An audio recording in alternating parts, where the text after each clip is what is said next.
Qaqaş, babın 16, 5 uşağı Dərnəcül. Avtoş filqanlı. Park yolunda avtoşluq eləyir.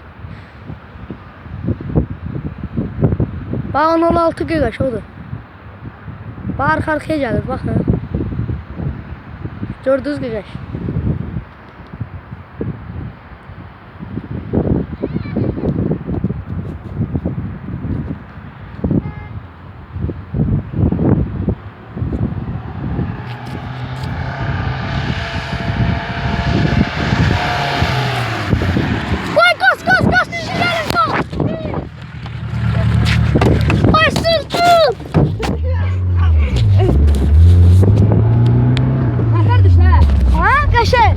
Şimdi gördünüz mü? Neyini abi? Gördün iyi ya bak. Ay o bizi koylamır ki. Bloka bak. Vay bile maşına bin bloka bak. Ama evet damat